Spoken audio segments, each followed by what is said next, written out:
Bonjour à vous, Alix et Marco. Madame, Monsieur, bonjour. Merci de nous rejoindre dans ce point de l'actualité.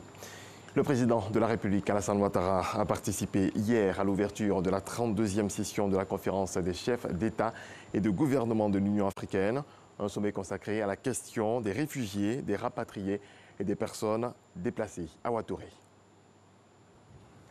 Vers des solutions durables aux déplacements forcés en Afrique. En tout cas, c'est la volonté affichée des chefs d'État et de gouvernement de l'Union africaine réunis en session ordinaire à Addis Abeba. Et c'est à juste titre que ces dirigeants africains, au rang desquels le président de la République Alassane Ouattara, ont choisi de faire de 2019 l'année des réfugiés, rapatriés et déplacés internes. Le phénomène des déplacements forcés reste hélas prégnant.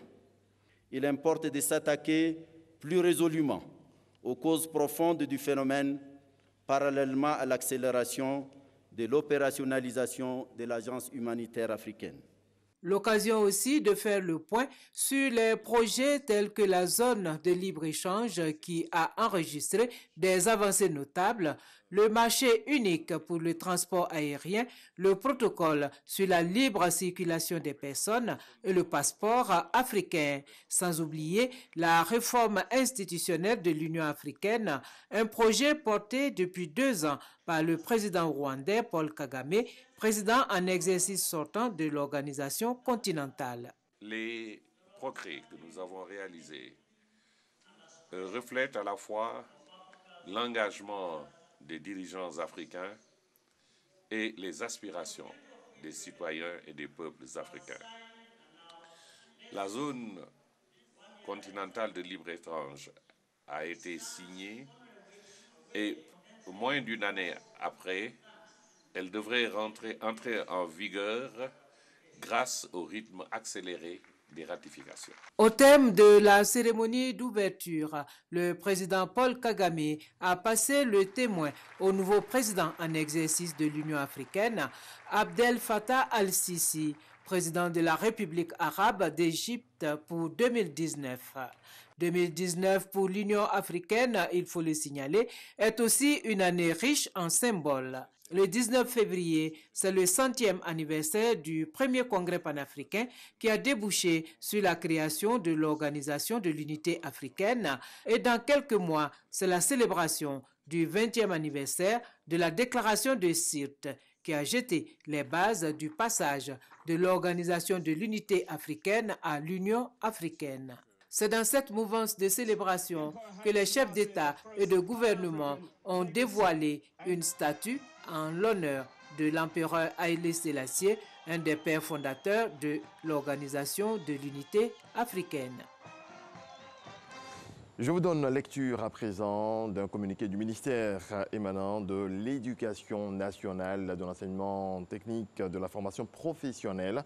Depuis quelques semaines, certains établissements scolaires du préscolaire, du primaire et du secondaire sont paralysés à cause des grèves déclenchées par des formations syndicales entraînant des perturbations des enseignements et les évaluations subséquentes. Cette situation est d'autant plus déplorable qu'elle présente malheureusement une image peu reluisante de certains enseignants qui empêchent, par des actes de violence et de vandalisme, d'autres collègues ou leurs chefs hiérarchiques de travailler. Madame la ministre de l'Éducation nationale et de la formation professionnelle, ministre de l'Enseignement également, lance un appel solennel à tous les enseignants à reprendre les cours dès ce lundi 11 février 2019 à 7h30 pour la reprise immédiate des cours. Madame la ministre en appelle au sens de la responsabilité de chacun des acteurs du système éducatif ainsi qu'au sens civique des enseignants pour la sauvegarde des intérêts de la formation et d'éducation des enfants dont la communauté leur a confié la charge. Le ministre de l'Hydraulique, Laurent Tchagba, était à Brokoua, localité du département d'Issia. Il a procédé à l'inauguration du château d'eau de ce village de plus de 10 000 habitants. Un ouvrage construit dans le cadre du programme gouvernemental Eau Portos. Eugène Atoubé. À moins de 10 km d'Issia, chef-lieu de département dans la région du Haut-Sassandra, Les populations dans toutes leurs composantes ne retiennent pas leur bonheur de savoir que Brokwa compte parmi les localités en Côte d'Ivoire où l'accès à l'eau potable est une réalité. Et mieux, un château d'eau trône dans le village avec majesté. 15 mètres de haut, une capacité de 30 mètres cubes et un forage qui dessert 10 mètres cubes d'eau par heure.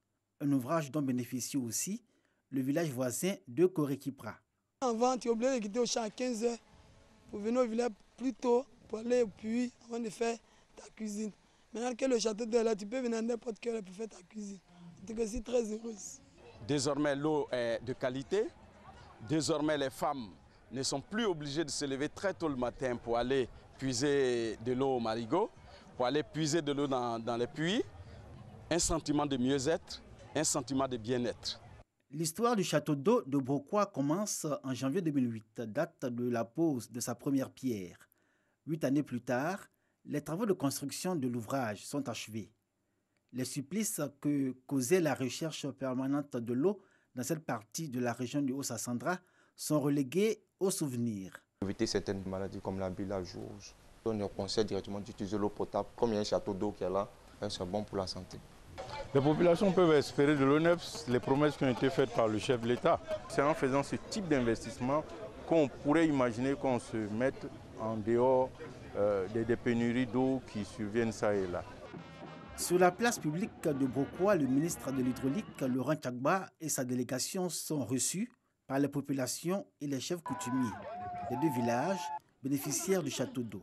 Entre cette rencontre festive et la livraison officielle de l'ouvrage aux populations, le ministre de l'Hydraulique a expliqué la vision du président de la République pour le bien-être et le progrès des populations, traduite à nouveau dans le plan social du gouvernement 2019. Nous sillonnons aujourd'hui toute la Côte d'Ivoire pour faire en sorte que le programme social du gouvernement puisse être mis en œuvre pour pouvoir rendre effective la politique du président Alassane Ouattara de donner de l'eau potable de manière concrète aux populations.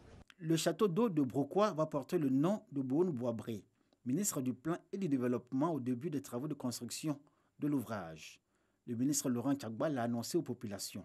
Un double bonheur qu'elles ont exprimé à l'envi, même si, à Brokwa comme à Korekipra, peu d'habitants disposent encore de compteurs à ce jour. Le ministre de l'Hydraulique les a assurés de ce que le gouvernement va lancer un vaste programme de 450 000 branchements sociaux au bénéfice des populations de Côte d'Ivoire les plus défavorisées. Voilà, c'est la fin de ce point d'information. Je vous retrouve à 6h30 pour le développement de l'actualité africaine.